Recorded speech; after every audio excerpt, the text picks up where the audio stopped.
am Sonia Usatch-Kuhn, your host. Welcome to Poets on Poetry.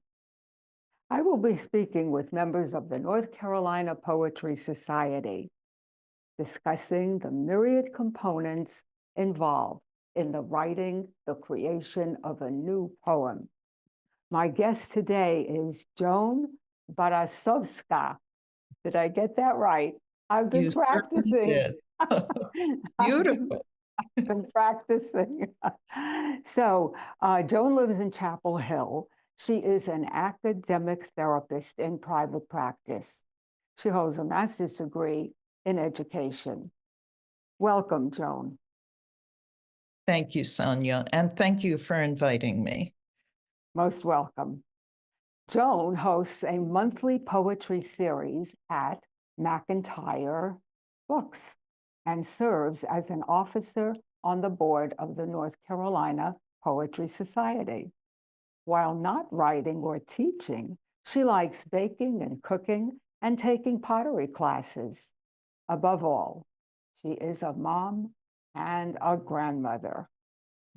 So, Joan, when and why did you become a board member at the North Carolina Poetry Society?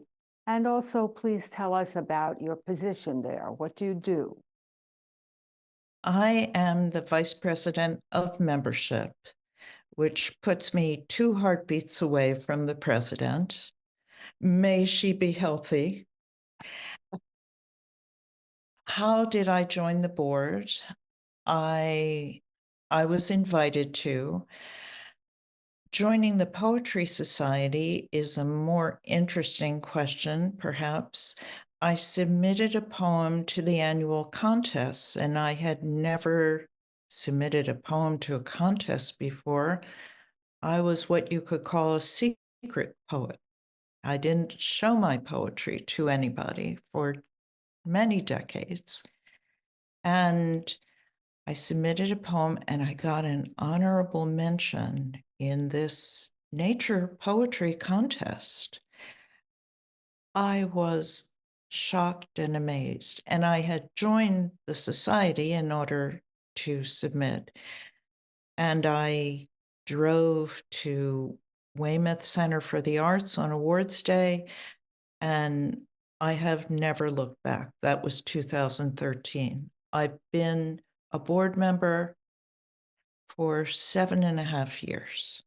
And it's my honor to serve the membership and be the voice of the membership to the board.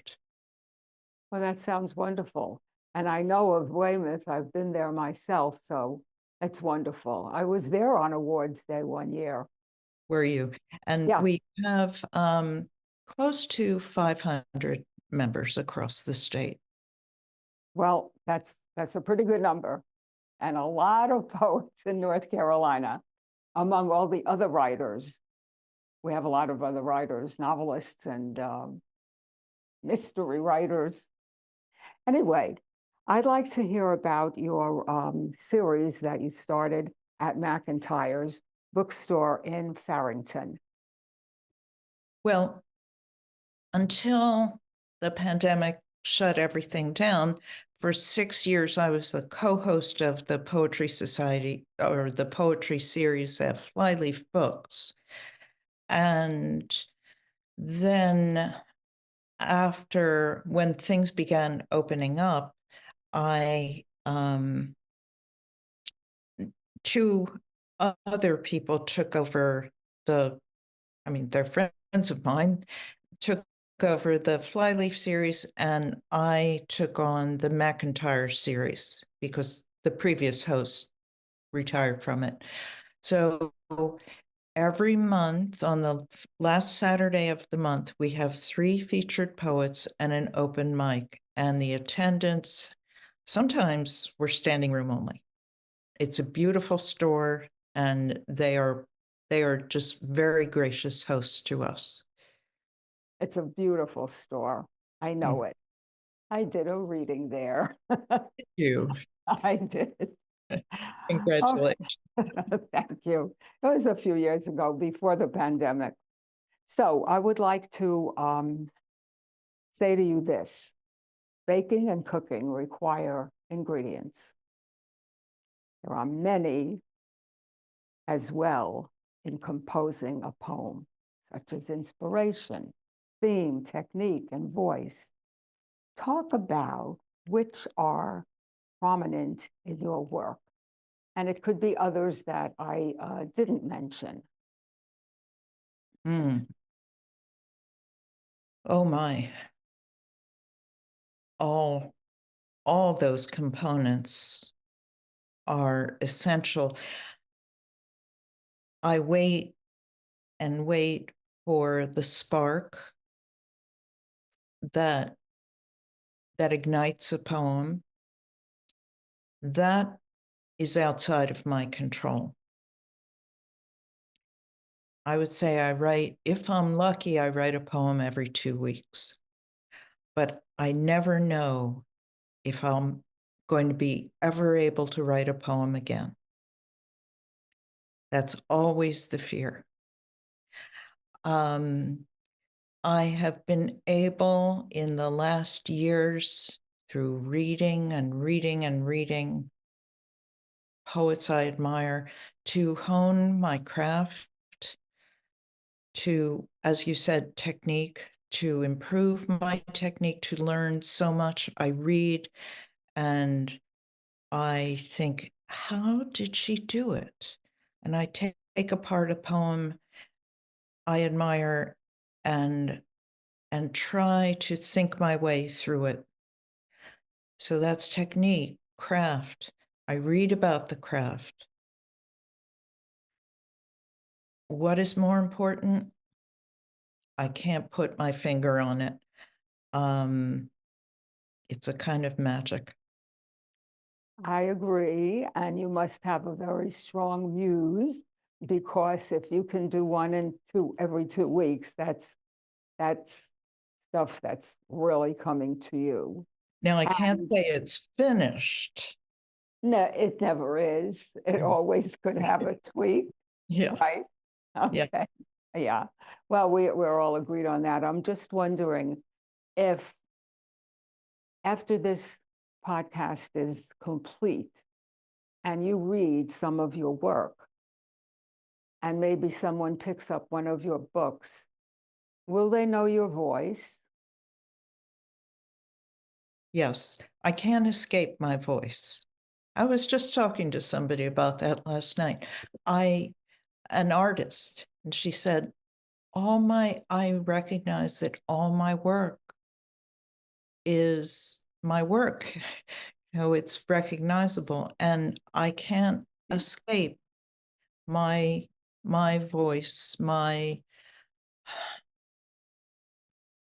what's beautiful to me, what's sonorous, what's meaningful to me is always the same. And yes, I think anybody who reads any of my 3 books would know me pretty well. That's wonderful. That's wonderful.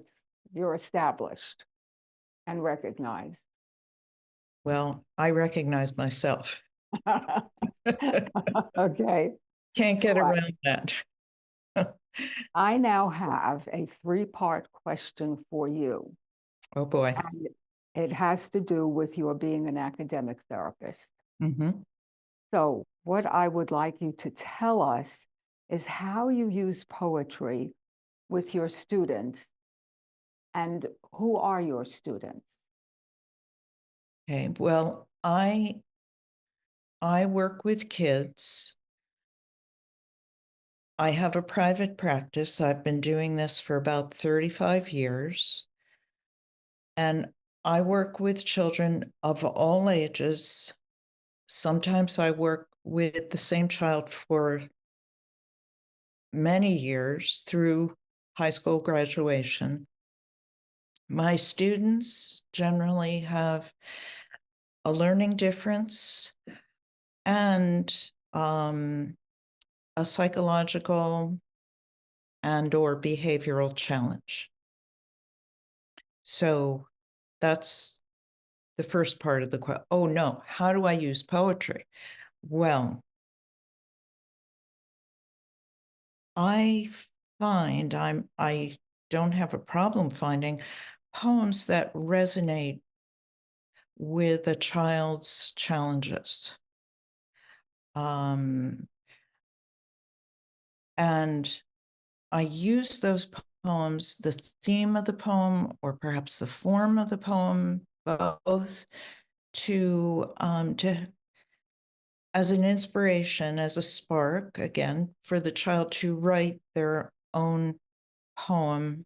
Sometimes I don't use the word poem because then I hate poetry, or I can't write poetry.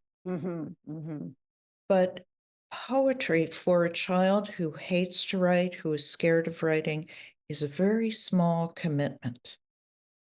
Just one line, just 2 lines. It's a tiny commitment. And I have had many students who have come to love writing poetry and find expression in it that they haven't found anywhere else. Okay, so that would be the effect on their learning. That's the part 2. What is the effect? And part 3, how has it helped them socially? So if you can possibly combine. Okay. The effect on learning, they need to use their handwriting. I have kids who are dysgraphic. They need to use handwriting. They need to spell. I will, if a child asks for a word while they're writing, I'll just write it down for them. I don't force them with the spelling. But when you want to write a poem, when you want to express yourself, then you want to learn to spell the words that are important to you. Okay. And socially, well, I've had some kids win awards in the Poetry Society student contests and read their poems in front of the class, maybe even in front of the school. I'd say that's a social reward. I'd say that's wonderful. So now that we've applauded your students, let's hear from the teacher. Would you do us the pleasure of reading some of your work? Maybe The Best of the Net, and you've been nominated for twice for Pushcart. Maybe you will read some of that, or your choice from any of your books. Okay. Okay. I've chosen 3 short poems from each of my books. Okay. Swing into that. Okay. So my first book was Birthing Age, with this beautiful cover. Beautiful. Picture taken by a friend. And I'll just, okay. There's a word that has to be translated, perhaps. The shtetls were small villages and towns within the Pale of Settlement, a small portion of Russia that in the late 19th century, early 20th century Jews were permitted to live in. Divorce.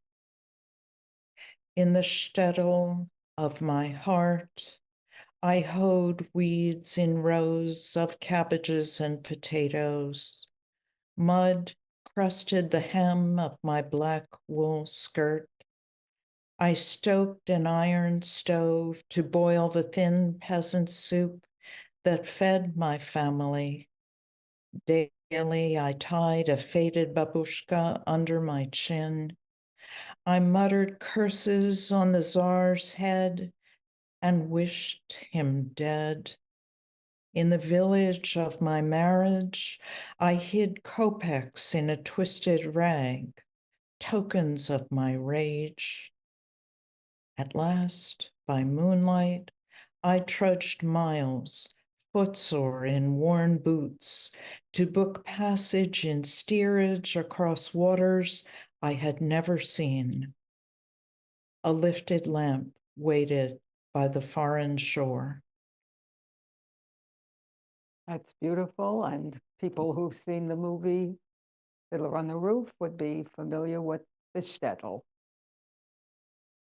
Neat trick. To flip my skin inside out, damp, pearly raw to the bruised world. It's a love trick. Flick of the wrist with a potato peeler. Perfect flesh, pressed to the heart where it doesn't belong. All wrong. Walking the world like a flayed thing. No seams, no stitches, no ring.